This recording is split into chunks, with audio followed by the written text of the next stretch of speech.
우리가 교훈적이 아니라 신학적인 구속사적인 맥락에서 보면 사무엘은 어떤 임무가 주어졌는가, 사무엘은 무엇을 위해서 이때 세움을 받았는가, 이게 대충이 나옵니다.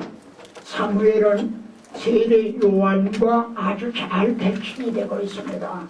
그러니까 사무엘이 태어나게 된 배경도 애를 못 가졌잖아요. 사무엘의 어머니 한나가 그렇고 이제 근데 세례 요한의 어머니도 마찬가지였어요. 그런 식으로 인위적으로 어린이를 못 갖는 그런 가운데 정말 하나님의 섭리적으로요, 특별한 섭리적으로 태어나게 되는데 왕의 길을 예비하는 자로 등장합니다. 세례 요한도 그리스도가 오실 길을 예비하는 길 예비자로 오죠. 그래서 이 사무엘도 다윗이라고 하는 왕이 오는 그 길을 예비합니다.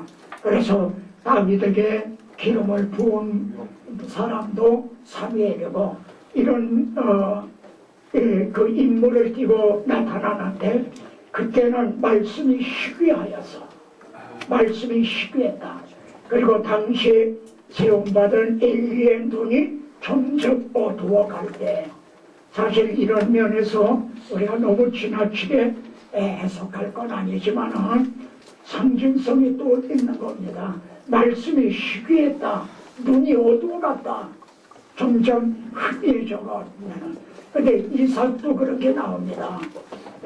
이삭이 눈이 어두워가면 그래가지고는 이 소를 불러가지고 내가 사냥을 해와라. 그럼 내가 축복을 해주겠다. 근데 이 말을 어머니가 들었거든. 리브가들 이거 야단났구나. 야곱을 불러가지고 말이죠. 너 이렇게 해라. 어머니 그럼 축복을 그냥 저주가 받겠습니다. 그래. 그러니까 저주는 내게 드려라. 넌 네가 시키는 대로는. 이삭은 판단이 흐려져 버린 거예요. 하나님이 어린 자가 큰 자가 어린 자를 섬기리라. 벌써 뱃속에서부터 야곱은 택하고 에서는 버렸다고 하는 게 거기 나오잖아요. 리브가가 기도했잖아요. 이게 왜 애들이 둘이 싸웁니까? 그러니까 큰 자가 어린 자를 섬기리라. 그게 벌써 알았는데 이 이삭은 흐려져 버린 거예요. 판단력이. 눈이 어두워져 자기 에서에게 축복해 주려고 그랬단 말이야. 사실 그때 당시는 축복이라는 걸 이건 거둬들일 수가 없는 거로 그렇게 생각을 했거든요. 그러니까 리브가는 어두워지지가 않은 거지. 교주는 내게 들려라. 내가 받겠다. 그냥 너는 내가 시키는 대로라. 하나님의 뜻을 받은 거죠. 말하자면 그런 여기에 것을 우리가 볼 수가 있습니다. 이런 것을 통해서 오늘날 선생된 우리들이 눈이 점점 어두워져 가고 말씀이 희귀해져 가고 있는 거 아닌가. 그리고 하나님은 길사장인 엘리에게 말씀을 안 하고 어린아이 사무엘에게 말씀하는 걸 보게 됩니다. 그런데 하나님의 등불은 아직 꺼지지 않았으면 여러분 실망하지 맙시다. 지금도 하나님은요, 이 구속사는 이사야가 예언한 대로 상한 갈대를 꺾지 아니하며 꺼져가는 등불도 끄지 아니하시고, 이거는 우리 개인도 그렇고 이스라엘 역사도 그랬지만 구속사가 그런 겁니다. 구속사는요 풍전 등화와 같아요. 노아 홍수 때 겨우 8명이나 얼마나 풍전 등화와 같습니까? 그리고 성전을 건축한 솔로몬이 타락을 하다니 내가 다 뺏어서 그런데도 한 지파를 남겨주신다. 이렇게 상한 갈 때 꺼져가는 등불을 끄지 아니하시고 그걸 주권적으로 이루어 오신 거예요. 그래서 사람은 다 거짓되되 하나님은 참되시다 할지어다 하게 된 겁니다. 그래 하나님의 등불은 아직 꺼지지 않았으며 엘리할 때도 나만 남았는데 그러나 하나님은 7천을 내가 남겨놨다. 이와 같이 하나님의 택하심을 따라 은혜로 남은 자가 있다. 이 바울의 갈등은 가장 큰 신학적인 갈등은요, 선민 이스라엘은 버림을 당하고 이방인들이 구원을 얻게 된다는 이게 가장 큰 갈등이었던 겁니다. 신학적인 난제였죠. 그가 로마서 9장, 10장, 11장에서 그걸 다루고 있는 거죠. 그러다가 바울은 이렇게 해답을 얻은 겁니다. 이스라엘에서는 그들이 다 이스라엘이 아니다. 남은 자만 있다는 거죠. 남은 자만. 예? 이스라엘에서 난 그가, 그러니까, 표면적 유대인이 다 유대인이 아니라, 표면적 할례가 다 할례가 아니다. 그렇다면 오늘날도요, 표면적 그리스도인이 다 그리스도인이 아니다. 누구든지 그리스도의 영이 없으면 그리스도의 사람이 아니다. 알맹이가 없으면 그 사람은 표면적인 그리스도인이 그리스도의 아니다. 그리고 결론은 남은 자가 있다는 거죠. 하나님의 등불 아직 꺼지지 않았다. 지금도 그렇습니다. 자, 그래서 우리가 다루었던 이들이 이 제사장 엘리 아들은 불량자라고 그러잖아요. 그럼 대제사장 아들이면은 뭐예요? 제사장이에요. 근데 불량자예요. 여호와를 알지 아니하더라. 백성들이 하나님 앞에 제물을 가져오면요, 갈고리를 가지고서 그걸 끓여가지고 갖다가 이제 불고기에 먹고 그랬단 말이에요. 그런 백성들은, 이 칼이 없은 백성들은 제사장님 하나님 앞에 드린 다음에 그때 갖다 다 있어요. 제사장 목 아닙니까?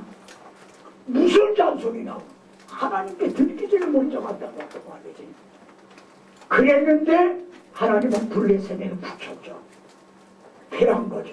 회개할 생각은 안 하고 실로에서 있는 법궤를 가져다가 우리 집에 있게 해가지고, 여기 조금 더 보면 그것으로 우리가 싸워 이기다. 그것으로 살아계신 하나님을 믿은 게 아니라 법궤라는 그것, 물질 대명사, 그걸 믿었어. 이스라엘 백성들이요, 하나님을 믿은 게 아니라 성전의 실체 되시는 예수 그리스도를 믿은 게 아니라, 메시아 언약을 믿은 게 아니라 성전을 믿었어요. 성전. 그래서 하나님이 에레미야를 성전 문 앞에 세워놓고 거기 예배하러 들어가는 사람들에게 이것이 여호와의 전이라, 이거 여호와의 전이라, 여호와의 전이라는 거짓말을 믿지 마라. 오늘 큰 교회 앞에 제가 서가지고 그린다고 하면은 어떻게 될까요? 예? 뭐 그거하고 좀 다르지만 그렇게 생각을 해보는 겁니다. 에레미야가 그때 얼마나 외로웠고 얼마나 어려운 임무를 수행을 하고 있는가. 예? 그런데 이들은 회개할 생각은 안 하고 그것을 가져다가, 거기 분명히 본문에 그렇게 나옵니다. 물질되면서 그걸 믿었단 말이야. 그러다가 뺏겼잖아요. 근데 뺏겼는데도 거기에는 하나님의 이름이 있잖아요. 법궤는 하나님의 이름이 걸려있단 말이야. 그러니까 싸울 때는 역사를 안 하더니 뺏기고 나니까 하나님 자신을 위해서, 하나님의 이름을 위해서 이걸 감당을 못한 거야. 예? 이스라엘 군대들이 가가지고 그런 게 아니에요. 법궤가 그냥, 예? 이걸 감당을 못한 거야. 하나님의 이름이 거기 있기 때문에. 여러분에게 하나님 그리스도의 이름이 걸려있어요. 주는 주시오, 종은 종입니다. 주님의 이름으로 일컬음을 받는 주의 종입니다. 내게 주의 이름이 걸려있습니다. 주님의 이름을 위해, 영광을 위해, 주 자신을 위해서 하시옵소서. 이게 제 일입니까? 여러분의 일입니까? 하나님의 이름과 명예가 걸려있는 그 나라와 그 일을 위해서 여호와의 전쟁을 싸우는 나발의 아내가 아비가일 말이죠. 그냥 그 나발을 그냥 진멸하려고 했잖아요. 그랬더니 가가지고 무릎 꿇고 말이죠. 다윗을 가니까 당신은 여호와의 싸움을 하시면서 거다. 그 장면이 여호와의 전 싸움을 싸우시는 거다. 여러분은 지금 여호와의 싸움을 싸우는 겁니다. 너는 창과 단창으로 내게 오지만 나는 네가 모욕하는 만군의 여호와의 이름으로 간다. 예? 그래 역사에서 할 수 없이 돌려보내는데 이들이 아주 지혜를 꾸민 거죠. 송아지 달린 암소 2마리를 가지고 복배를 싣고 곧장 가면 이건 복귀 때문에 온 거고, 만일 그렇지 않으면 이걸 우연히 생긴 거다. 그랬더니 울면서 베스메스로 가요. 근데 실로에 있던 걸 베스메스로 간 거예요. 이거 주의해 보셨습니까? 근데 시편에서는요, 실로의 성막, 곧 인간이 세우신 장막을 떠났다네. 또 요셉의 장막을 실어버리시며 이브라임 지파를 택하지 아니하시고, 이 실로가 여호수아가 족장으로 있는 이브라임 지파, 거기다가 가나안 땅에다가 제일 먼저 성막을 쳤거든요. 그런데 하나님은 나는 싫다. 여기는 택하지 아니하고 요셉의 아들이라네요. 그러니까 요셉의 장막을 실어버리시고 난 여기가 싫다. 그리고 유다 지파와 사랑하시는 시온산을 택하시고 글로 옮겨오셨다는 거예요. 와, 이게 좋은 쪽으로 보면 이런 설교가 나오지가 않는 거죠. 좋은 쪽으로 보면. 신학적으로, 구속상 속으로 보니까 성막에 실체 되시는 그리스도는 이브라임 요셉 지파에서 오실 분이 아니라 유다 지파 시온산에, 시편 2편에서 내 아들을 내 거룩한 산 시온에 세웠다 하리로다. 시온에서, 시온의 딸들아 기뻐하라. 너희 왕이 임하신다. 겸손하셔서 나귀 새끼를 타고 오신다. 뭐 시온이 말이 되어 있습니다.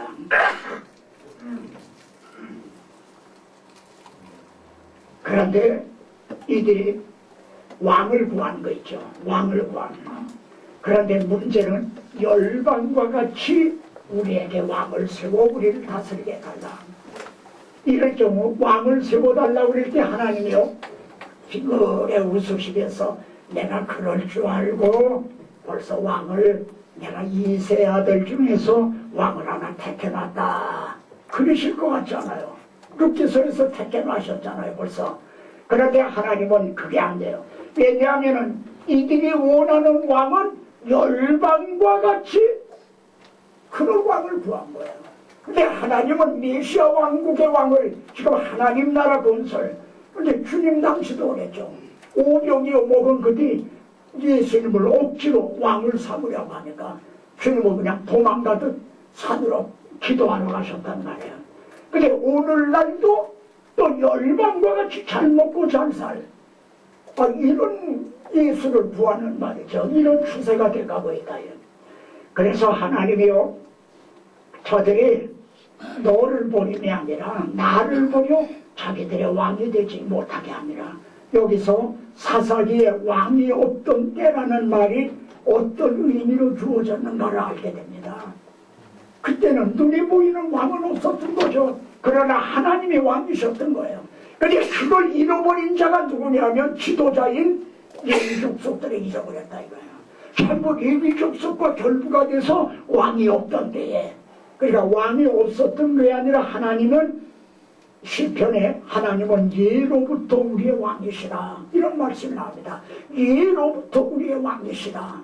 언제부터요? 조금 가까이서는 출애굽기부터 바로의 노예를 내가 구속하려 내 백성을 삼고, 출애굽기 6장 6절에 그렇게 나옵니다. 내가 구속을 해서 내 백성을 삼고 난 너희 하나님이 되리라, 너희 왕이 되리라. 그때부터 하나님은 왕이셨죠. 근데 더 올라가면은 하나님이 인간을 하나님의 형상대로 창조하셨을 때부터 하나님은 우리들의 왕이셨죠. 그런데 이들은 이 왕이신 하나님을 이제 그걸 잃어버렸다 이 말입니다. 하나님의 임재를 잃어버리게 되자 송화를 그리기 시작했다 그죠. 천주교가 이런 걸 조각을 만들어가지고 예수님 조각 만들고 해서 이제 세우기 시작하고, 우리 저 어렸을 때만 해도요, 제가 어린 거야 아닙니다. 젊은 시절만 해도 예수님 십자가에 달린 성화를 앞에 놓고 그 앞에 앉아서 무릎 꿇고 기도하고 그랬어. 그래도 아쉬워서 예수님 허리에서부터 피가 흘러내려 빨간 잉크, 빨간 칠을 좀 해놓고 손에도 말이죠. 웃지도 않으시니 제가 그게 됐어요. 예수님 손 못 박힌 거기에 빨간 칠을 좀 해놓고 뭐 그러면서 이제 한때가 있었댔어요.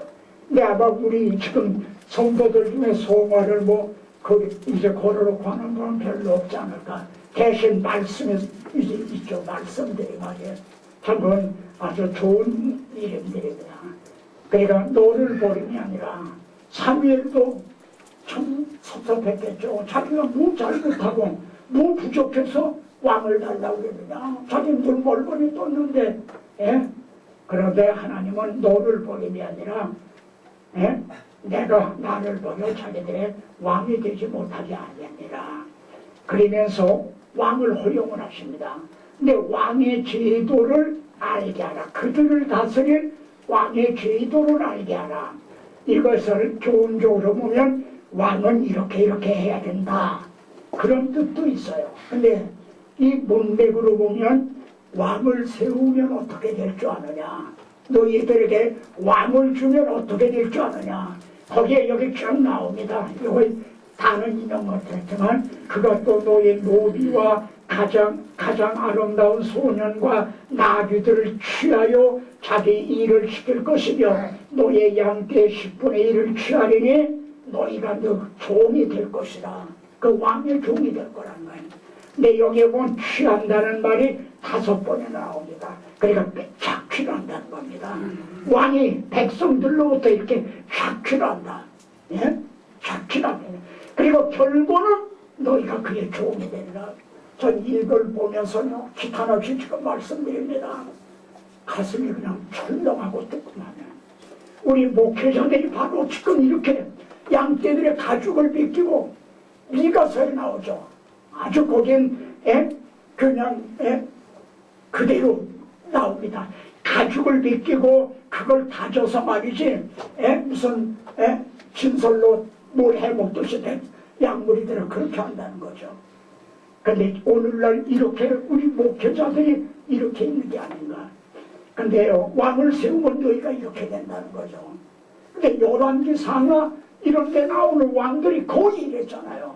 백성들에게서 다 취하고 그렇게 이제 유명하다는 솔로몬도 너무 백성들에게 세금이 무겁고 짐이 무거워서 이걸 좀 감해달라고 말이지. 이거 르호보암으로 한술 더 떴지 않습니까? 근데 바로 오늘 우리들이 이렇게 하고 있는 거 아닌가. 근데 이렇게 멈추지 마세요. 그럼 하나님이 내가 왕이 되지 못하게 함이라 하신 하나님은 뭡니까? 전부가 주시고 나중엔 아들까지 자기 아들을 아끼지 않냐고 내어주신 이가 어찌 아들과 함께 모든 걸 은사로 주시지 않겠느냐. 그분은 주시고 주시는 분이다. 우리 하나님의 왕은, 근데 인간이 세운 왕은 취하고 나중에 너희가 그 종이 되리라. 이것은 우리 선생된 우리들이 정말 깊이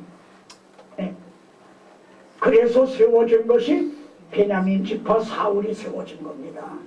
근데 여기 보십시오. 사울은 아주 준사울인데 이제 너희의 구한 왕, 너희의 택한 왕을 봐라. 하나님의 택한 왕은 다윗이었습니다. 내가 한 왕을 택해봤다 그랬잖아. 이건 사람이 택한 왕입니다.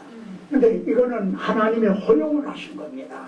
그러니까 사울은 왕이 되지 말았어야 될 사람이죠. 그런데 하나님은 열방과 같은 그런 왕을 구하니까 그래 그걸 한번 해봐라. 그리고 허용을 하신 거예요. 그리고 끼어든 거죠.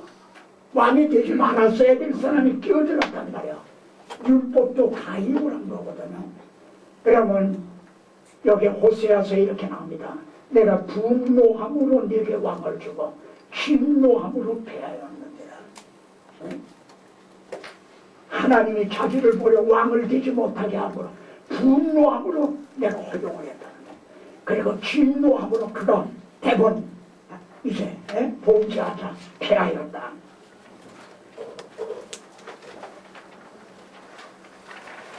근데 여기 사무엘이 기름을 불을 취해가지고 다윗에 이제 부었습니다. 그럴 때 다윗이 신에게 이제 크게 감동이 돼서 성령으로 우리가 충만해진 거죠. 대신 사울에게는 악신이 괴롭혔다. 근데 17장에 그 다음 17장에 다윗이 골리앗을 물리치는 그런 게 나옵니다. 너희는 한 사람을 택하여 내게로 내려보내라. 아주 특별한 제의를 해요. 대표자끼리 싸워가지고 말이지 이걸 가리자는 거죠. 그런데 이스라엘 진영에서는 나설 사람이 없었어요.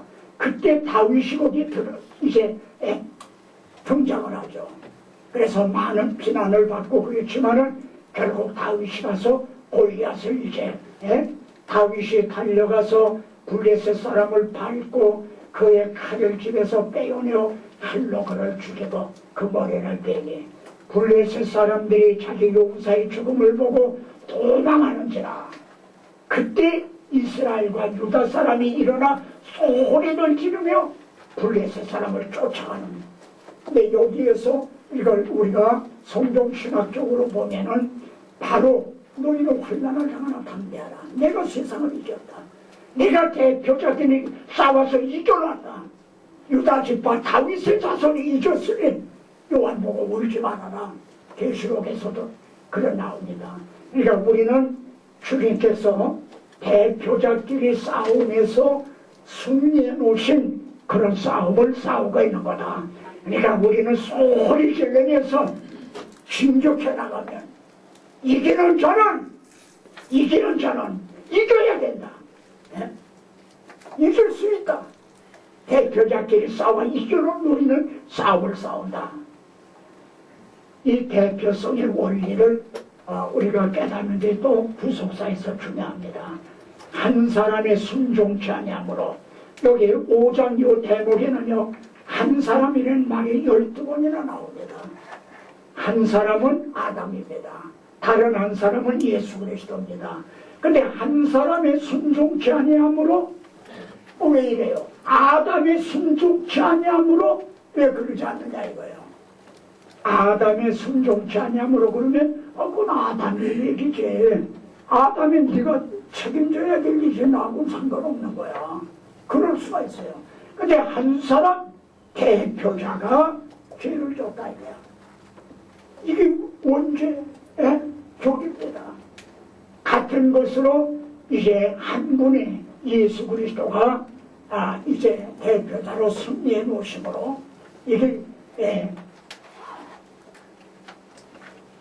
장로 중에 하나가 유다지파 사자 다윗의 뿌리가 이겼으니 이렇게 말씀합니다. 내가 세상을 이겼더라 이렇게 말씀합니다. 근데 너희가 택한 왕, 너희가 구한 왕의 종말이 어떻게 됐나 봅시다. 이게 마지막 장이거든요. 사무엘상 마지막 장. 병기던 자가 사울의 죽음을 보고 자기도 자기 칼 위에 엎드려서 그와 함께 죽으리라. 그리고 이제 모든 사람이 다 그와 날에 함께 죽었더라. 여기서 그냥 죽었더라 하고 끝나요. 여기에서도 한번 그럼 너희들 해봐라 하고 하나님의 허용을 하셨는데 그 종말은 죽음으로 끝나는 거예요. 근데 성경은 이런 거 여러 번 보입니다. 저들이 우리가 다 준행하리이다. 그러니까 그걸 한번 준행해봐라. 그러다가 그 자리에서 돌기가 깨져버리고 말았잖아요. 율법의 인간의 행위로는 불가능하다. 사울의 죽음의 순서라. 예루살렘이 멸망당하고 성전이 불타는 것으로 역사를 통해서도 자격 구원의 불가능성이 이제 명명백백하게 드러난다 이 말입니다. 자, 이제 다윗이 왕이 됩니다. 신종왕국. 사울 때에는 우리가 그의 앞에서 묻지 아니하였느니라. 사울은 자그마치 40년이나 왕위에 있으면서도요 이 언약궤 법궤를 거들떠도 안 본 거예요. 그걸 묻지 않았다. 그래서 다윗은 우선 예루살렘을 점령을 해서 수도로 삼고 그리고 이제 방치됐던 법궤를 운반해 오죠. 그러면서 문들아 너희 머리를 들지어다. 영원한 문들아 들릴지어다. 영광의 왕이 들어가시로다. 자기가 왕이지만 사실은 하나님이 왕이시다.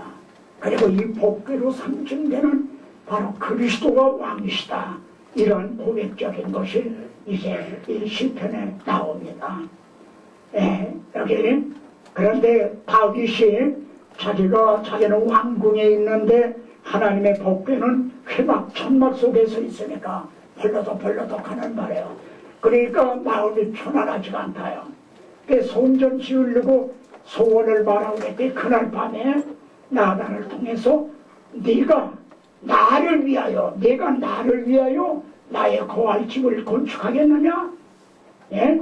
나는 너희를 애굽에서 인도해내는 날부터 오늘까지 장막과 집에 거하지 않았다는 게, 집에 거하지 아니하고 장막과 회막에 거하며 행하였나니, 이거를 집과 회막의 차이가 뭔가? 집은 부동산이라 이게 움직일 수 없어요.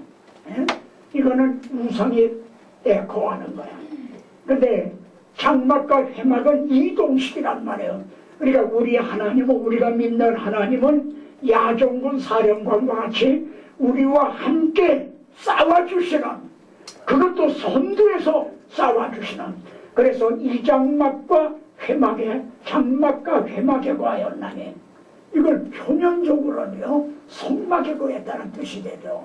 근데 이거 여기에 따르는 신령한 의미는 하나님께서 모세에게 내가 너와 함께 있겠다. 모세라는 장막에 거하시면서 또 모세가 죽은 후에는 여호수아에게 내가 모세와 함께 있었던 것 같이 너와 함께 있다. 여호수아라는 회막에 거하면서 이 장막과 저 회막에 거하면서 하나님은 역사하셔서 회개도 하고 가나안도 정복을 하게 하고 지금까지 그렇게 해왔다. 이스라엘 자손을 애굽에서 인도하여 내던 날부터 오늘날까지. 그러니까 겉으로는 의문으로는 성막에 거했었다는 뜻이지만 이걸 신령한 면을 보면 이제 모세라는 성막, 이제 회막, 또 여호수아라는 회막, 사무엘을 하면. 근데 왜 이것이 중요하면 오늘날 이 하나님은 바로 여러분이라고 하는 장막 속에 거하셔서 행하신다는 겁니다. 이 각성 때문에 이제는 바울과 함께 하셨던 주님이 내 속에 나와 함께 하셔서 나라는 장막을 들어서 쓰신다. 이게 바울은 내가 이 장막을 벗어날 날이, 베드로가 장막을 벗어날 날이 임박한 줄 압니다. 예? 그러니까 이제는 여러분을 장막 가운데 거하시면서 행하신다니요. 그리고 네가 나를 위하여 거할 집을 짓겠느냐? 여호와가 너를 위하여 집을 이루고, 너희가 하나님의 성전인 것과 너의 몸이 성령이 거하시는 성전인 걸 알지 못하냐? 이거 내가 지은 겁니까? 하나님께서 자기 아들을 통해서 세워주신 집인 거죠. 그러니까 이 하나님의 나라 건설을 하나님이 하시는데 우리를 들어 쓰신다. 다윗에게 세워주신 언약입니다. 그것이 계기가 돼서 내 몸에서 날 자식을 이제 이렇게 세워주겠다. 만일 죄를 범하면 내가 사람 막대기와 인생 채찍으로 징계하려니와. 저는 여기에서 큰 교훈을 얻습니다. 여러분 목회할 때 제일 어려운 게 사람 시험입니다. 그런데 여기 뭐 사모님이 별로 안 계시지만은 목사님보다도 더 어려움을 당하는 게 사모예요. 그러니까 목사보다 사모를 자꾸 쫀단 말이에요. 근데 참 그게 어렵죠. 네. 여기 보면 사람 막대기와 그랬단 말이에요. 그때 이 규절을 좀 생각하십시오. 그 집사, 그 권사, 그 장로, 그 사람을 미워하고 그러기 전에 하나님께서 저 사람 막대기를 들어 나를 치시는데 내게 어떠한 무엇이 있는가, 이걸 살피면은 그게 이제 빨리 해결이 돼도 좀 그럴 겁니다. 혹은 인생 채찍, 요라같이 정말 풍랑을 만나가지고요, 인생 채찍으로 징계하지만 내가 피하지는 않겠다고 했습니다. 사울에게서 빼앗은 것 같이 빼앗지 않느라. 만일 이렇게 죄를 범할 때마다 사울 때처럼 빼앗았다고 하면 구속사는 벌써 중단이 됐겠죠. 네, 벌써 폐해졌겠죠. 그럼 어떤 차이입니까? 사울은 너희가 택한 왕이다 이래요. 근데 다윗은 하나님이 택한 왕이에요. 그러니까 택하신 하나님이 책임져야 돼. 네? 다윗을 택한 하나님이 책임져신다 이거예요. 우리도 마찬가지입니다. 아멘. 그러니까 내가 나의 거룩함으로 한번 맹세하였은즉 다윗에게 거짓을 아니할 것이라. 이 사탄이 일어나서 이제 인구를 계수하게 하는 사건이 나오죠. 그런데 참 묘해요. 그냥 다윗을 징계한 것이 아니라 세 가지를 제시를 해요. 또 셋 중에 어느 매를 맞을래? 에? 택해라. 아니 징계하실 때도 이런 징계가 다 있어요.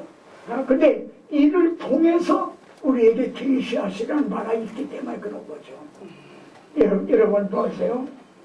3년 동안 기근일지 석 달을 대적에게 패할지 여호와의 칼과 온역이 사흘 동안 이 땅에 유행할지 여호와의 사자가 이스라엘 온 지경을 멸할 일일지 하였나니라. 셋 중에 하나 택해라. 그러니까 다윗은요, 내가 여호와의 손에 빠지고 사람의 손에 빠지지 않겠다. 뭐 어느 거를 명시적으로 나타내진 않았어요. 근데 이거에 택한 거에 대해서 이거에 온역이 사흘 동안 땅에 임하게 된다. 이걸 이제 택했단 말이에요. 3년 기근 석 달 대적에게 피하는 이게 아니라. 근데 이것이 어떻게 구속사적으로 어떤 의미가 있는가 보십시오. 여기 그래서 여호와께서 이스라엘 백성에게 온역을 내리시네. 그때 죽은 자가 7만이나 됐다. 그러면 나타난다. 근데 이 온역이라는 게 출애굽기에 여기 벌써 계시가 됐어요. 다윗은 이걸 안 겁니다. 너희의 생명을 속하기 위하여 여호와께 드릴 때에 부자라고 반세겔에서 더 내지 말고 가난한 자라고 덜 내지도 말지며 내가 이스라엘 자손의 수요를 따라 조사할 때에 조사받은 각 사람은 그 생명의 속전을 여호와께 드릴 것이다. 이는 그 계수할 때 그들 중에 온역이 없게 하게 합니다. 여기 그러니까 속전을 바치면 온역이 없게 된다. 그러니까 우리 주님이 우리를 위해서 속전을 바쳐주셨기 때문에 우리가 이제 진노, 그 온역과 진노를 면하게 되는 거죠. 근데 부자라고 더 내지도 말고 가난하다고 덜 내지도 말라는 건 뭐죠? 영혼의 속전은 동일하다는 거지. 영혼의 귀중성은 부자나 가난한 사람이나 목사나 평신도나 하나님 앞에서 우리 주님은 동일한 값을 주고 산 동일하게 귀중한 영혼들이란 거죠. 그러니까 바로 다윗은 이걸 의지한 겁니다. 바로 다윗은 여기에서 그리스도가 우리 위해 속전을 드려주실 이걸 붙드는 겁니다. 난 이걸 붙들고 난 이걸 붙들고 매달리겠습니다. 그렇게 한 것이 됩니다. 그래 그런데 하나님은요 인고 좋은 사람 하다가 이렇게 매를 맞게 된 거예요. 악이죠. 나쁜 거죠. 근데 이걸 통해서 다윗에게 말해요. 오르난의 타작마당에 가서 여호와를 위하여 단을 쌓으라 하신지라. 이제 지정해 주는 거예요. 그래서 다윗이 거기서 오르난의 타작마당 거기서 여호와를 위하여 단을 쌓고 번제와 화목제를 드렸다. 그랬더니 온역이 끝이 된 겁니다. 이것이 바로 거기서 모든 사람을 위하여 자기를 속전으로 주셨다는 여기에서 성취가 됩니다. 근데 나중에 거기에 바로 솔로몬이 거기에 그 단을 다윗이 단을 쌓고 드린 이제 이 거기에 여호와를 위하여 단을 쌓고 번제와 화목제를 드린 이 터에 솔로몬이 성전을 건축을 하는 그걸 보게 되죠. 자, 그런데 솔로몬이 이 다른 신을 쫓는 우상 숭배를 합니다. 아마 하나님께서는 벌써 이걸 아셨기 때문에 성전을 건축하는 과정에 두 번이나 나타나셨어요.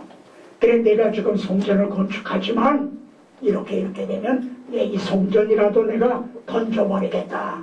그렇게 말씀을 했어요. 그렇게 경고했는데도 결국은 솔로몬은 마음을 돌이켜서 그렇게 되죠. 그때 하나님은 내가 다 빼앗지는 않고 여기 보십시오. 나의 종 다윗과 나의 뺀 예루살렘을 위하여 여기 두 가지가 나와요. 하나는 내가 다윗에게 세워준 언약이 있다. 또 하나는 하나님의 거룩하신 이름을 주셨다 이거야. 예루살렘에 하나님의 나의 거룩한 예루살렘의 이름, 하나님의 이름, 명예 이를 위해서 내가 한 지파는 내 아들에게 남겨주겠다. 예? 그런데 그 한 지파를 여기에 36절에서는 한 등불이 항상 내 앞에 있게 하리라. 한 지파가 한 등불이라는 겁니다. 하나님은 꺼져가는 등불도 끄지 않은 셈이시죠. 근데 그 등불이 신학에 와서는 참빛이 맞다. 요한복음에 참빛이 우리에게 임한 것으로 성취가 됩니다. 근데 여기에 또 하나 다윗 왕비가 아주 위기에 처한 때가 있습니다. 예? 아시아의 모친 아달랴. 예? 이 아합의 딸이 말이죠. 요사밧이죠. 요사밧.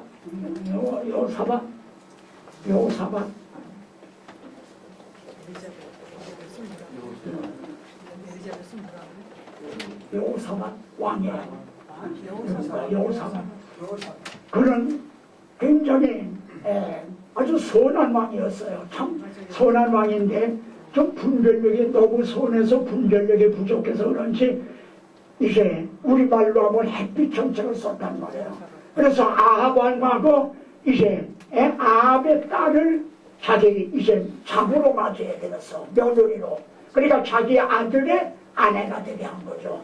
그랬더니 이 아합 왕의 딸 이세벨과 아합 사이에서 난 이 아시아가, 이 아달랴가,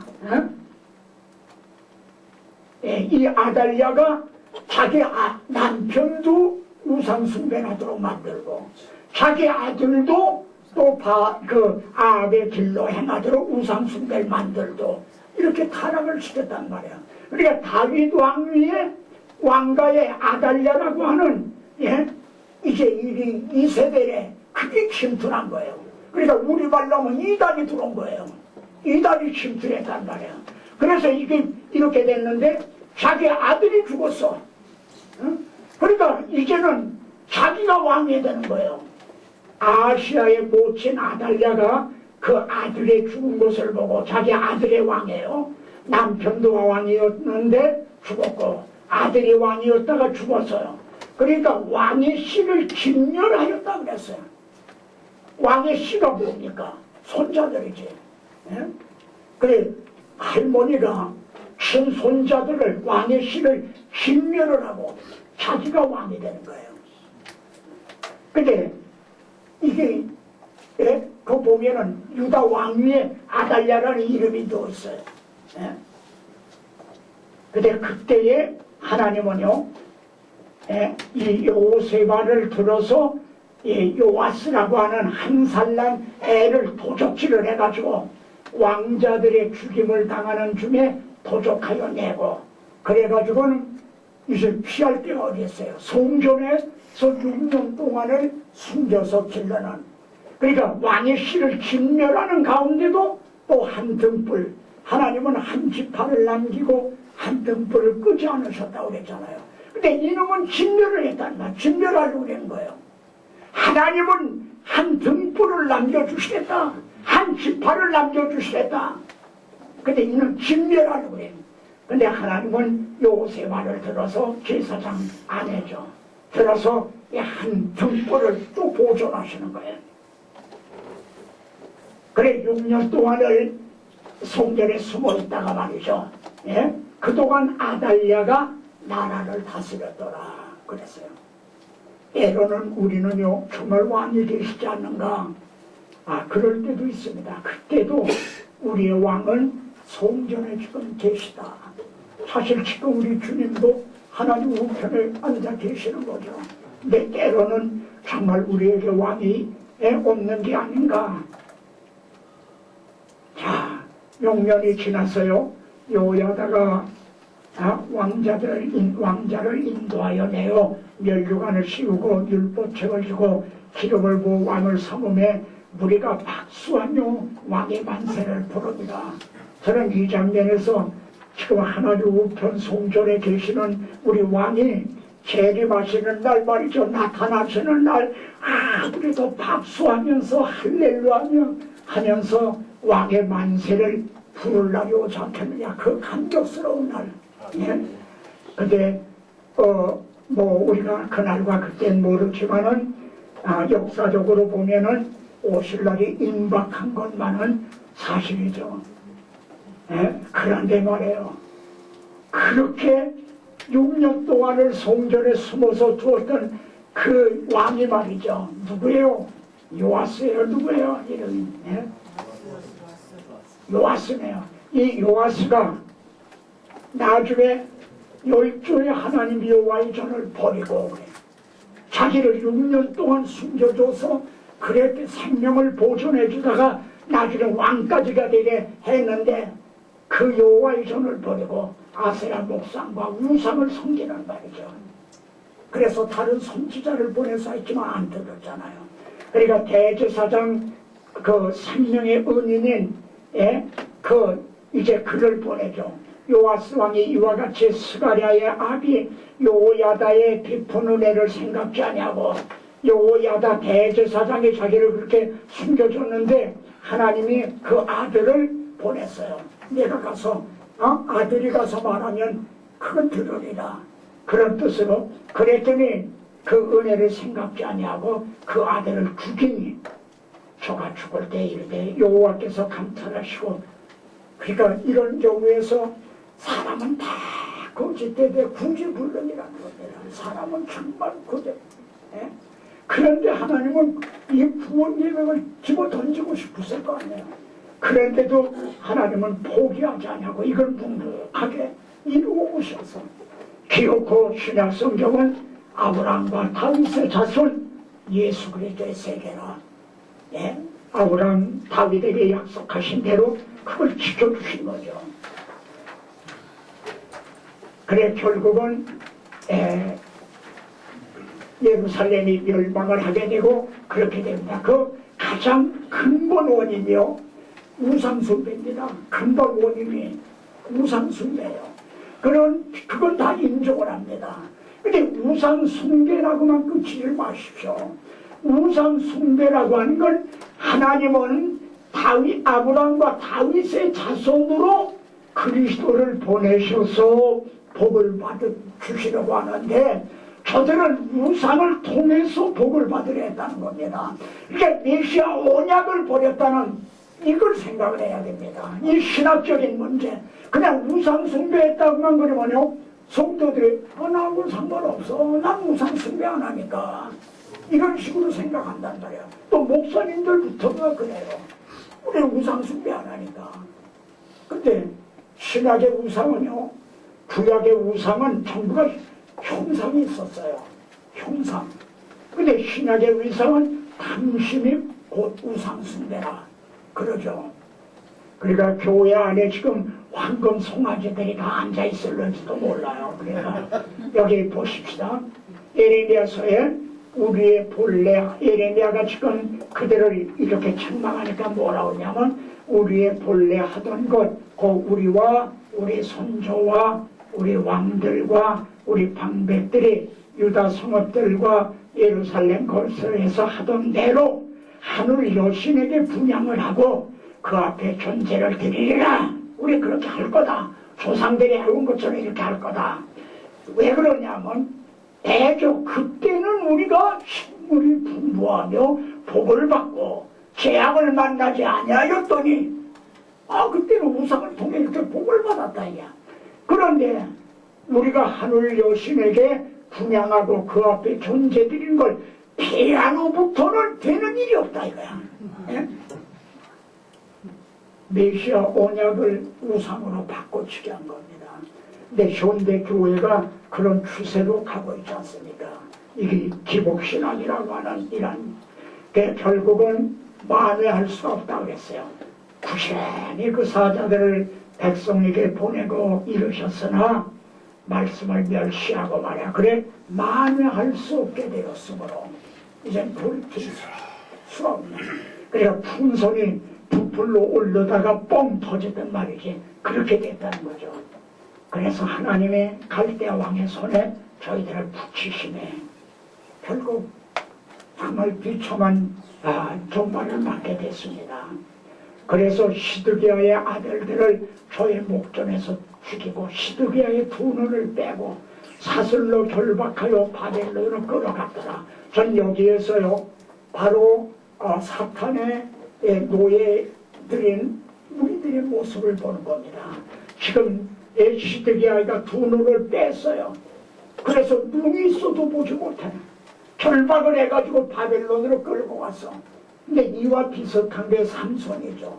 나시린의 어떤 삼손이 두 눈을 빼고 결박을 해서 연장의 뜰을 지금 돌리고 있는 이것이 사탄의 노예하에 있는 우리들의 인간상. 그걸 상징적으로 이렇게 우리가 여기서 이제 볼 수도 있습니다. 그리고 여호와의 전과 왕궁을 불사르고 그래서 결국은 포로로 잡혀가게 됩니다. 그런데 이와 같은 것이 이 출애굽기에서도 또 진에 가까이 이르러 송아지와 그 춤추는 것을 보고 대노하여 손에서 그 판들을 산 아래 던져 깨뜨리고 이걸 왜 여기 넣냐면 이렇게 돌비가 깨졌다. 예루살렘이 멸망당했다. 성전에 불탔다. 여기에 공통점이 있어요. 자료, 구원의 불가능성입니다. 인간의 자료구로는 구원을 드렸다며. 하나님이 주권적으로 해주시지 않으면 우리에겐 소망이 없다 이 말입니다. 네?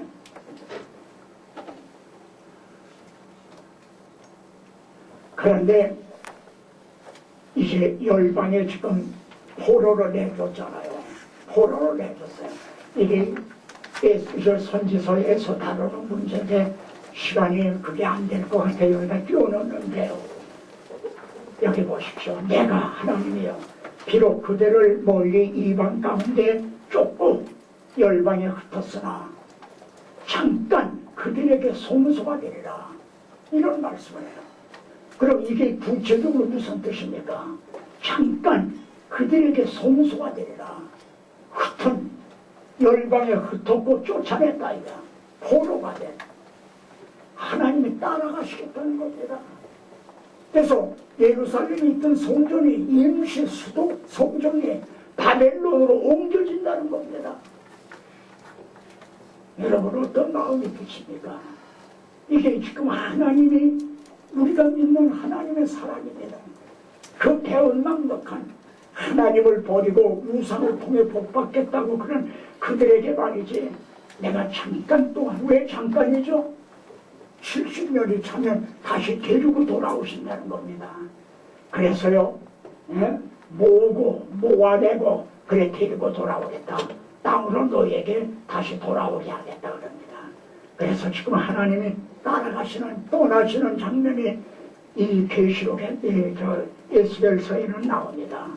그 지성소에 두 그룹 사이에 계시던 하나님의 영광이 올라갑니다. 성전 문지방까지 갑니다. 지금 지성소의 두 그룹 사이에 있던 예루살렘 성전이 불타기 전에 말하자면 떠나는 거로 생각할 수 있죠. 그래서 여호와의 영광이 성전 문지방을 떠나서 이제 그룹 위에 머무르게, 이거는 말을 타듯이 가마를 타듯이 말이죠. 예? 이렇게 인간적인 그런 것으로 표현을 한 거죠. 예? 문지방을 지금 또 떠나는 겁니다. 그래서 여호와의 전에 들어가는 동문에 머물고 동대문까지 이동을 한 겁니다. 이스라엘의 영광이 그 위에 덮였더라. 그 다음에는 여호와의 영광이 성읍 중에서부터 올라와서 성읍 동편산에 머물고, 예루살렘 동편이 감람산입니다.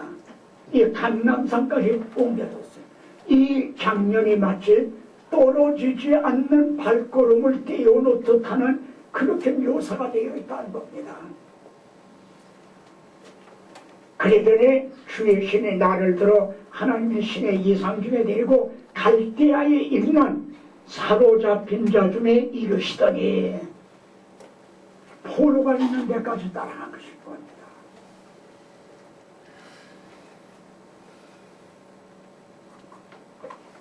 자, 그리고 에스겔서에 다음에 나오는 것이 다니엘서입니다. 네. 다니엘서. 예? 여기 보면은 사드락 메색 아벳느고가 불가마 속에 들어갔다가 나왔잖아요. 근데 그 하나님을 찬송할지어다 그랬는데 누가 내 살이? 아까 이거는 법궤를 뺏겼는데 거기서 역사가 일어나는 것처럼 지금 이들이 우상을 숭배하다가 지금 바벨론의 포로가 됐어요. 근데 이들이 고개 한번 끄떡하면은 출세길이 열리는 거예요. 근데 고개 한번 끄떡을 안 함으로 불가마 속에 들어간 거죠. 응? 그런데 거기서 하나님은 이들을 모리토록 하는 끝을 이렇게 합니다. 여기서 우리는 사드락 메색 아벳느고의 믿음만을 드러내고는 안 돼요. 아까 그들을 따라가셨던 이 하나님, 예? 그게 거기서 내가 하나님의 이름이 말이야. 그 하나님이 거기서 족장으로부터 찬양을 받고 계신 거예요. 하나님의 이름을 거룩하게 하시는 거죠. 응? 그가 그 사자를 보내사 자기를 의뢰하고 그 몸을 버려서 왕의 명을 고역하고 그 하나님 밖에는 다른 신을 섬기지 아니하며 그에게 절하지 아니한 종들을 구원하셨도다. 하나님은 자기 이름을 아끼셨습니다. 다니엘서 6장에도 마찬가지입니다. 예? 이제 내가 이제 조서를 내리거나 내 나라 관할 아래 있는 사람들은 다 다니엘이 하나님 앞에서 떨며 두려워할지니 그는 사실은 하나님이시여 영원히 변치 않으실지며 그 나라는 망하지 아니할 것이요 그 본세는 무궁할 것이며. 오히려 족장을 통해 하나님은 이 따라가시는 하나님은 거기서 자기 이름을 거룩하게 하신 겁니다.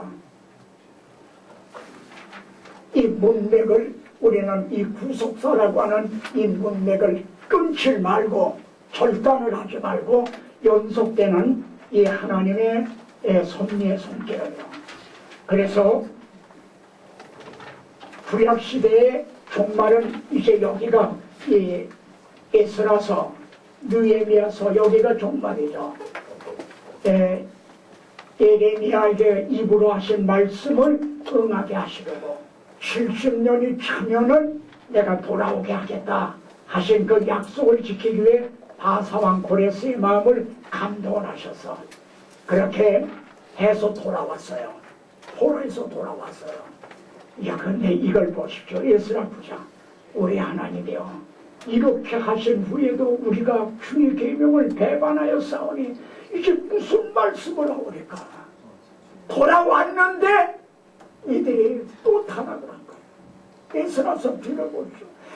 그 에스라가 머리를 쥐어두고 시험을 찢으면서 말해 옷을 찢고 막 금식을 하면서 물도 마시지 않고 통에 작업을 하는 게 나옵니다. 이렇게 해서 우리가 바벨론의 징벌을 70년 형벌을 받은 거죠. 징역살이 하고 돌아왔는데 그래도 하나님이 이만큼 남은 자를 있게 돌아오게 해주셨는데 이렇게 하신 후에도 우리가 또 주의 계명을 버리고 이방인들하고 통혼을 하고 뭐 이러고 이랬으니 뭐라고 하니까 느헤미야서에는요, 내 하나님이여 저희가 제사장의 직분을 더럽히고 제사장의 직분과 레위 사람에 대한 언약을 어기었사오니 이게 돌아온 후입니다. 포로에서 돌아온 후 이 시대에 세움받은 사람이 말라기 선지자입니다. 이 구약시대 역사가 여기서 것이거든요. 느헤미야 시대에 세움받은 이제 그 선지자가 말라기인데 말라기서와 느헤미야서가 아주 공통점이 많이 부합이 됩니다. 제사장들의 직분을 더럽혔다고 했어요. 근데 말라기서 1장에는 내 이름을 더럽히는 제사장들아, 그러니까 언제 우리가 하나님 이름 더럽혔습니까? 언제 그랬어요? 모르고 있다는 거예요. 네?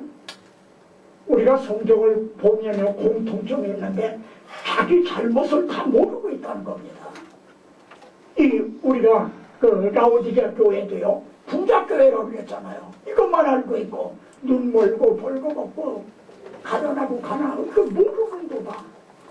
그러니까 우리도 모르고 있을 수가 있다는 거죠. 여기 내 이름을 멸시하는 제사장들아, 그러니까 너희는 이르기를 우리가 어떻게 주의 이름을 멸시하였나이까. 여기 제사장들의 직분을 더럽히고 바로 우리가 목회자의 직분을 더럽히고 제사장의 직분과 이거 언약을 어기고 그러고 있는 거 아니냐. 그런데 언제 그랬습니까? 말라기서에는 이제 그 떡을 진설병을 일주일에 한 번씩 갈아야 되잖아요. 근데 이걸 갈진 않아서 곰팡이가 난 거예요. 또 이 본제를 드리는데 고르고 골라요. 근데 어떤 걸 고르냐면 눈 멀고 다리 부러지고 쫄뚝발 이런 걸 골라서 마지못해 드리면서 이게 얼마나 귀찮은가. 그러니까 하나님은 너희들이 뜰 가운데 수컷이건을 그 많은 양떼 중에 한 마리 양의 아까우면 그만둬라. 그걸 폐하시고 성전문을 닫을 자가 있으면 좋겠도다. 그리고 이어지는 복음서에는 보라 세상 죄를 지고 가는 하나님의 어린 양이로다. 자기 아들을 내주시는 거죠. 여기 연결고리입니다. 만군의 여호와가 이르노라. 너희가 내단 위에 헛되이 불살하지 못하게 하기 위해서 성전 문을 닫을 자가 있어도 좋겠다. 내가 너희를 기뻐하지 아니하며 너희 손으로 드리는 것을 받지도 아니하리라. 근데 여기 신약에는 아브라함과 다윗의 자손 예수 그리스도의 세계라. 그리고 이튿날 예수님 오신 걸 보고 보라 세상 죄를 지고 가는 하나님의 어린 영이라. 이게 구약의 마지막 책인 말라기서와 신약의 첫 책인 복음서와의 연결고리란 말입니다. 이렇게 하나님이 이렇게 주권적으로 주도적으로 이루어 오심으로 만이 이제 이걸 성취가 된 거다. 여기 지금까지 우리는 하나님 속에 감추었던 비밀의 종류를 좀 대충이지만 제가 이걸 요약을 한 겁니다. 나중에 소개하지만 오복이라고 하는 이 교재가 있습니다. 그걸 좀 여러분들은 가셔서 성도들에게도 이제 이게 제자 훈련 교재거든요. 그걸 가지고 좀 해보시기 바랍니다. 거기에는 좀 자세하게 나와 있습니다. 문제가 505 문제입니다. 그래서 505인데 창세기부터 계시록까지를 505 문제로 정리를 해보는 겁니다. 제가 오늘 이번에 전한 게 거기 다 나옵니다. 다 있으니까 여러분이 보시면 많이 다 아실 겁니다. 그걸 강의를 안 들으신 분이 보면은 이걸 소화를 못하는 거죠. 근데 이제까지 한 걸 통해서 바울은 처음에 나온 구절이었죠. 영원부터 만물을 창조하신 하나님 속에 감추었던 비밀의 경륜이 어떠한 걸 드러내게 하려 합니다. 그런데 내가 지금 너희를 주와 그 은혜의 말씀께 부탁하니 이 말씀에 부탁한다. 그 말씀에 너희를 들이 든든히 세우사 어떠하고 성도들은 뼈대 있는 견고한 그런데요 어느 목사님이 그랬어요. 성도들이 병들면 병원에 뺏긴다는 거죠. 병원에 입원하잖아요. 또 죽을 병 걸렸다 하면 기도원으로 뺏긴다는 거예요. 그러다가 죽었다 하면 장례는 치료제 목사다. 저희 교회에서도 안희숙이라고 하는 탤런트 나이 드신 분은 아시죠? 안희숙이라고. 그분이 위장암이 걸려서 이제 했는데 뭐 병원에 입원하고 뭐 그랬는데 수술할 수도 없고 그랬는데 그러니까 기도원을 나는 거예요. 이렇게 갔다 와서 뭐라고 그러잖아요. 거기는요 아무요 강제 취급도 안 해요. 기도를 그리거든요. 특히 기도 원장 중에 여자분들이 더 그래요. 강제 취급도 안 한다는 게. 그는 죽었어요. 그래, 참. 그런데 이 하나님의 말씀이 너희를 등이 든든히 세우사. 그런데 이것이 우리가 해온 것이 바로 주님이 하신 방법이란 겁니다. 제가 지금 이번에 한 것이 주님의 버릇이에요. 엠마오로 가는 두 제자입니다. 네? 내가 너희에게 있을 때에 모세율법과 창세기, 출애굽기, 레위기, 민수기, 신명기, 선지자 이거는 지금 못했죠. 네? 이따가라도 조금 할. 네? 이사야서에서부터 말라기. 그리고 시편에 나를 가리켜 기록된 모든 것이 이루어져야 하리라. 예? 이거는 제자들의 모인 데서 한 거네요. 요 앞에 엠마오로 가는 제자들에게도 이제 같은 말씀 아닙니다. 그러니까 그들의 눈이 밝아졌어요. 아마 여러분 이 짧은 시간이지만 그래도 성경을 보시면 관점이 좀 넓어지셨을 겁니다. 예? 그리고 마음이 뜨거워졌다 그랬어요. 그리고 그들은요 시위에 점져서 자기 낙향을 했어. 자기 고향으로 이제 끝났다 이거죠. 그냥 그랬는데 눈이 밝아지고 마음이 뜨거워지자 그 시로 올라갔어. 그게 저녁이거든요. 밤 저녁 식당 그 시로 예루살렘으로 다시 올라왔어. 무슨 의미 그랬어요? 하나님의 사랑의 강구를 한 거예요. 예? 우리 성도들이 그렇게만 되면 되잖아요. 주님이 하신 방법입니다. 모세율법, 선지자, 시편 이건 구약성경 전부를 얘기하는 거지. 그리고 이와 같이 그리스도가 고난을 받고 제3일에 죽은 자 가운데 살아날 것과 죄사함을 얻게 하는 이게 예루살렘으로 시작해서 이제 모든 족속에게 전파될 것이 기록됐다. 너희는 이 모든 일의 증인이라. 주님이 하신 방법입니다. 여기 그게 나오네. 여기 뒤에 있네요. 그 엠마오로 가는 제자들 눈이 밝아지고 그 마음에 여기 에베소서에는 너의 마음의 눈을 밝히시사 너의 마음의 눈을 밝히시사 그리고 여기에 우리 마음이 뜨겁지 않다냐. 그래 곧 그 시로 일어나 예루살렘으로 돌아가 보니 밤중으로 다시 올라갔어요. 무슨 힘이 저들을 이렇게 잡아 끌어놔요. 제가 한 가지 이건 얘기합니다. 제 아내가 세상을 떠났을 때입니다. 10시, 밤 10시경에 운명을 했어요. 그러니까 갔다가 뭐 영안실에 거기 갔다 이렇게 집어넣어놓고 뭐 어디도 알리지도 않은 상태지. 그러니까 애들이 아버지 이제 집에 가서 옷도 갈아입고 다들 그리고 이제 오시죠. 아버지도 가시죠. 그래요. 그래 너희들은 다 가서 그렇게 하고 와라. 그렇지만 난 그냥 여기 있겠다. 누구 찾아올 사람도 아무도 없어요. 그렇잖아요. 알린 데도 없으니까. 그래도 죽었지만 시신이라도 여기 있는데 다 이제 놔두고 그냥 간다는 게 또 그게 허락이 안 되더라고. 그래서 결국에 혼자 텅 빈 뭐라고 그러죠? 뭐예요? 거기에 이제 거기에 있었던 거예요. 혼자. 근데 새벽 2시쯤 됐어요. 뭐 잠이 그렇게 오고 뭐 그러겠어요. 그냥 있는데 누가 찾아온 거예요. 응? 그래서 이게 누군가 했더니 삼성, 제 아들이 삼성 다니거든요. 근데 삼성 신우회인가? 거기서 온 거예요. 근데 그 깃발 있죠. 신우회 깃발. 그걸 가지고 온 거예요. 밤 2시에. 나는요. 그 사람이 감격한 게 아니라 내 자신을 생각했어요. 누가 말이지? 예? 그걸 연락을 누가 했는가?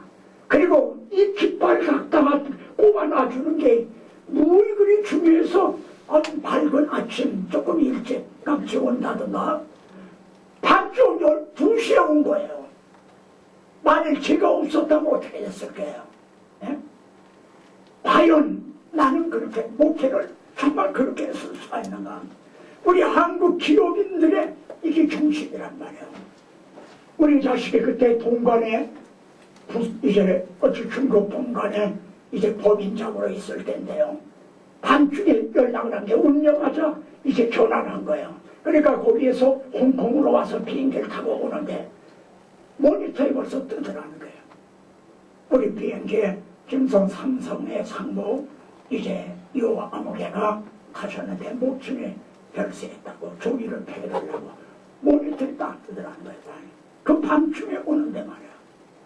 이게 얼마나 우리는 이게 그러니까 그들은 소식이 그렇게 전해지고 있고 정보망이. 그런데 우리는 하나님의 아들이 육신을 입고 나타나 죽으시고 다시 사심을 통해 사망을 패하고 썩지 아니하는 생명을 드러내신 이 복음을 전하는데 말이죠. 얼마나 소홀하고 등한히 하고 있는가.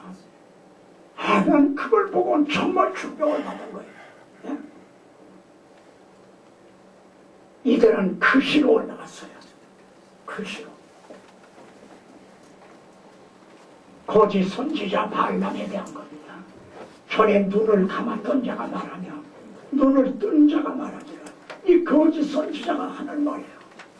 내가 그를 보아도 이때 일이 아니며 내가 그를 바라보아도 가까운 일이 아니로다. 한 별이 야곱에게서 나오며 한 홀이 이스라엘에서 일어나서 지금 발람은 높은 산에서 저 아래 진을 치고 있는 이스라엘을 내려다보면서 저주하려고 온 거예요. 근데 하나님이 막으셨어요. 그리고 대신 축복을 하게 하신 거지. 그리고 눈을 감았던 자를 좀 떠서 보게 한 거예요. 이게 완전히 못된 건 아닙니다. 이걸 잠깐 보게 하신 거지. 그랬더니 그리스도를 보고 있는 거예요. 그러니까 우리 눈만 떠지면요 성경 어디에서도 그리스도를 만날 수 있어요. 전 여러분에게 그걸 좀 전하고 싶어요. 제 책을 통해서 좀 보십시오. 저는 책의 서문에서 욥기를 쓰면서도 나는 이 욥기를 예수 그리스도와 복음을 전하기 위해서 이 책을 썼습니다. 이건 제가 처음 주님을 만났을 때의 약속입니다. 거의 서문에 그런 게 나옵니다. 여러분 욥기에서 어떻게 주님을 만나요? 네? 잠언서에서 어떻게 주님을 만나요? 잠언. 그러면 명언 이따가 잠언에 대한 거 만일 시간 있으면 좀 해보십시다. 목회서신 것 같아요. 잠언이요. 네? 그러니까 우리들의 눈을 감았던 자가 눈을 뜨기만 하면 어디에서도 만나요. 아니 여기서 그리스도를 만나다니 그 광야에서 이스라엘이 징치고 있는 그걸 보면서 내가 그를 보아도 이때 일이 아니며 내가 그를 바라봐도 가까운 일이 아니로다. 한 비울이 야곱에게서 나오며 한 홀이 유다가 홀이 유다를 떠나지 야곱에 예언했던 그것이 거짓 선지자 발람도 이렇게 보고 있다 이 말입니다. 그런데 구약교회 인도자들은 어떻게 하는가? 그의 짐승들아 사이인들의 짐승들아 와서 먹어 마셔라. 바벨론 아수르들이 다 들어와서 다 완결망을 한 거죠. 왜? 그 파수꾼들은 소경이요. 이 소경이란다. 인도자들이 소경이란다. 예레미야는 이렇게 말합니다. 이 땅에 귀하고 참 기괴하고 괴상망측한 일이 있다는 거죠. 괴상망측한 일. 그리고 놀라운 일이 있도다. 그게 뭔지 압니까?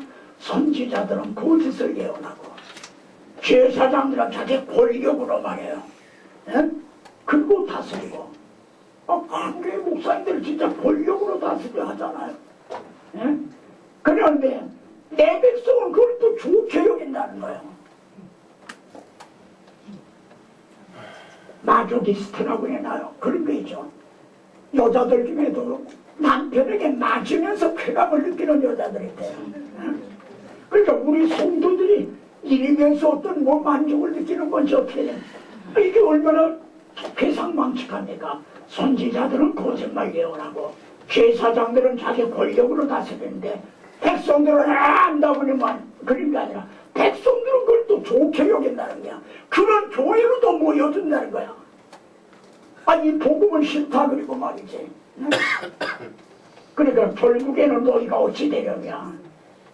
에레미야에게서는 무릇 지나가는 자여, 너희에게는 관계가 없는가? 내게 임한 근심 같은 근심이 있는가? 정말 저는 이런 근심으로 제가 뭘 바라고 여러분에게 이 말씀을 이렇게 드리고 있습니까?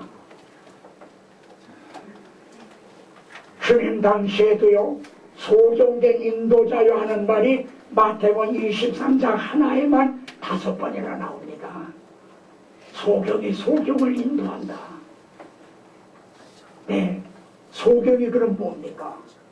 여러분, 소경이 뭐죠?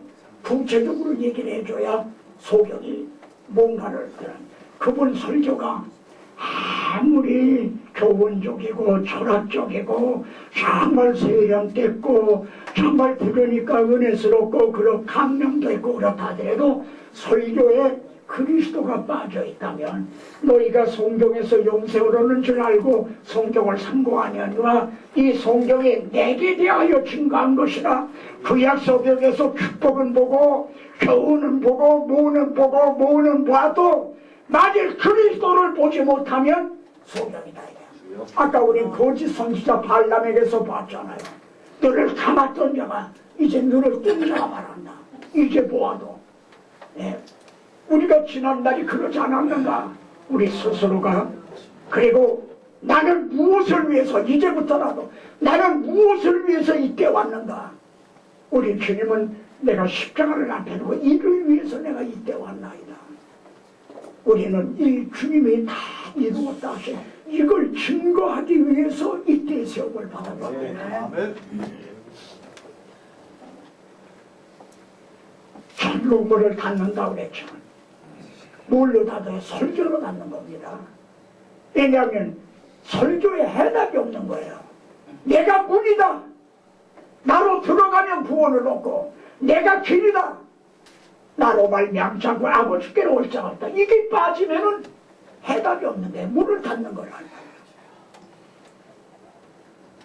그런데 여기에 봅니다. 열심히 있어요. 너희는 교회 나라를 얻기 위하여 바다와 육지를 두루 다니다가 얼마나 열심히 있습니까?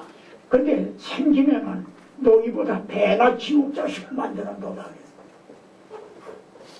그러니까 이런 말씀을 우리는 주님 당시의 얘기다 라고만 생각 말고 우리는 그렇지 않은가. 오늘의 상황이 우려해야 될 만한 상황이라는 거죠. 근데 이분들은 자신들이 이렇게 하고 있는 걸 몰랐다는 겁니다. 주님을 얼마나 이 의분이 삼은 이 밴드라 독사이 자식들아 그랬잖아요. 근데 그때 당시 제사장 서기관 이 사람들은요 지금 성도들이 목사를 바라보는 정도가 아닙니다. 그걸 감히 쳐다도 못 봐. 바리새인요 이 사람은 구별된 사람이에요. 감히 사람들이 쳐다도 가까이도 못 갈 사람이야. 그렇게 존경을 받던 사람이에요. 당시에 그랬다는 겁니다. 그들이 독사의 자식들, 그러니까 사탄에 의해서 그들의 생각과 마음이 조종을 받고 있다 이 말입니다. 뱀들아 독사의 새끼들아 너희 아비는 마귀다. 그 말이 뭡니까? 그들이 지금 사탄에 의해서 그의 사상, 생각, 설교 이 모든 것이 지배를 받고 있다. 성령의 지배를 받는 게 아니라 악령의 지배를 받고 있다는 겁니다. 근데 본인들이 그걸 모르는 거죠. 저는 생각을 합니다. 올해 한국에 이단이 많잖아요. 뭐 그냥 참고로 한마디 합니다. 어떤 분은 오히려 이단을 만드는 것 같은 생각도 들어요. 그걸 포용을 하고 권면을 하고 훈계해서 이렇게 해서 이제 같이 가야 되는데 그냥 이단으로 종결해 보니까 오히려 이단을 만드는 것 같은 그런 경우도 있는 것 같아요. 왜냐하면 특출나게 좀 잘하고 그러면 그냥 이단으로 몰아버리는 그런 경향도 있는 것 같다 이거예요. 그걸 그냥 참고만 하십시오. 그런데 또 하나는 뭐냐면은 그 이단들이 과연 나는 이단이다 하는 걸 알까요? 전혀 모르죠. 자신이 난 이단이다, 난 거짓 목자다, 난 소경이다 그걸 알고 있을까요? 라오디게아 교인들이 자기 벌거벗은 거 알았으면 가만히 있겠어요? 그걸 모르는 거죠. 우리도 모를 수가 있어요. 그래서 심각한 겁니다. 그럼 주님 당시 그랬다 해도 초대교회는 얼마나 라오디게아 보십시오. 눈 멀고 벌거벗은 걸 알지 못합니다.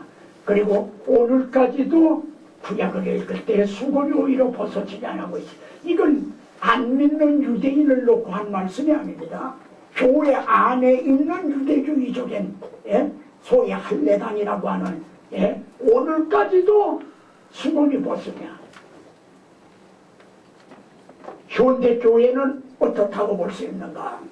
여기에 바울이 영에 의해서 예언적인 때가 이르느니 사람들이 바른 교훈을 받지 아니하며 귀가 가려워서 자기의 서욕을 쫓을 스승을 많이 두고 또 그 귀를 진리에서 돌이켜 허탄한 이야기를 쫓으리라. 지금 교회 밖에 얘기를 하고 있는 게 아니지 않습니까? 이게 교회 안에 있는 일이죠. 근데 현대교회 추세가 이렇게 돼가고 있는 거죠. 상황이 사실이 아닙니다. 그러니까 여기 계신 여러분들은 사실 여기 오시지 않아도 괜찮으라고 봐요. 예? 진짜 와서 우리가 이 문제를 가지고 같이 고민해야 될 분들은 오지도 않는 거야. 모르니까 고민도 없는 거예요. 그래서 여기에는 그러나 너는 모든 일에 근신하여 고난을 받으며 전도해라. 예? 그러나 너는 달라야 된다. 그러나 너는 다른 사람이 다 이런다 해도 그러나 너는 달라야 된다. 바울이 마지막 디모데에게 하는 권면입니다. 그러나 너는 달라. 좀 더 보면은 이 나중에 신학을 다루게 될 때 나올는지 모르지만 네가 누구에서 배운 것을 알며 너 누구에게서 배웠느냐. 네? 이런 걸 쭉 합니다. 그러면은 여기에 거짓과 참이 무엇에 달라집니까? 내가 진리의 말씀을 옳게 분별하며 이겁니다. 그분이 어느 신학교를 나왔느냐. 거짓 목자를 양성하는 신학교가 따로 있는 거 아닙니다. 아주 정통적인 신학을 나왔어도 어떤 사람은 참 목자가 되고 어떤 사람은 거짓 목자가 될 수가 있어요. 근데 그 시금석이 뭐냐면은 진리의 말씀을 옳게 분별하느냐 아니냐. 여러분이 신학교에서요 교회 표지가 뭐라고 배웠습니까? 그 교회가 참교회인지 거짓교회인지 뭘 보고 하느냐. 말씀이 바로 선포되느냐, 성례가 시행되고 있느냐, 권진이 시행되고 있느냐. 세 가지일 거 없습니다. 첫째, 말씀이 바로 선포되지 않으면 거짓교회라는 겁니다. 성례가 바로 시행이 돼야 된다. 또 권진이 있어야 된다. 근데 오늘날 권진도 없죠. 이렇게. 그러니까 진리의 말씀을 옳게 분별하며 기도드리고 우리 오후 강의를 마치겠습니다. 조금 시간이 식사 시간까지 얼마 시간이 있겠는데요. 좀 나오셔서 우선 기도하세요. 나오셔서 좀 그룹들을 소개도 하시고 좀 그러셔도 좀 좋을 것 같은데 간사님은 어떠세요?